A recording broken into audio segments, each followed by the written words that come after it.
नमस्कार दोस्तों, ज्ञान गंगा में आपका स्वागत है। आज हम लोग यूपी टेट परीक्षा 2013 में संख्या पद्धति से पूछे गए कुछ सवालों पर चर्चा करते हैं।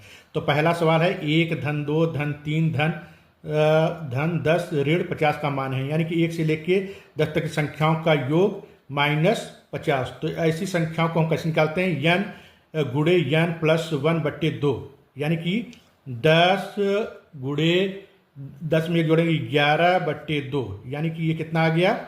ये आ गया 55। और 55 में से अगर हम इस 50 को माइनस कर देंगे तो कितनी आ गई वैल्यू? 5, यानी कि आंसर क्या हो जाएगा? ये बी हो जाएगा। अगला सवाल है यक्स धन 3 यक्स धन 5 यक्स धन 7 यक्स धन 10 का माध्य 9 है, तब अंतिम 3 परीक्षणों का माध्य क्या होगा? यानी कि इसको इन पांचों संख्या को जोड़ेंगे, 5 से डिवाइड करेंगे, 9 के बराबर आएंगे। यानी कि इनको अगर हम जोड़ रहे हैं तो ये आ जाएगा 5x धन 25/5 और ये आ गया 9, यानी कि 5x धन 25 बराबर 45, यानी 5x बराबर आ गया ये 20, यानी कि x की वैल्यू कितनी आ गई?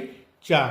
अब अंतिम 3 परीक्षणों का मान निकालना है, यानी कि इसको जोड़ के 3 से भाग देंगे। अगर हम यहाँ पे x बराबर 4 रखेंगे तो ये आएगा 9 और ये आ जाएगा 11 और ये आ जाएगा 14, और 3 से हम डिवाइड कर दे रहे हैं, यानी कि ये आ गया 34/3। वैल्यू आ गई 11 से 1/3, आंसर हो जाएगा सी।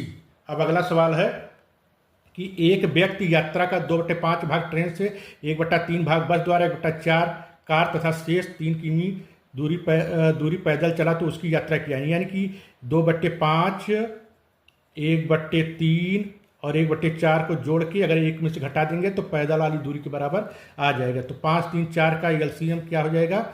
ये हो जाएगा 60, और ये 24 धन 20 धन 15, ये आ जाएगा 59/60। अब इसको हम 1 से घटा दें, 1 ऋण 59/60, इसकी वैल्यू कितनी आ गई?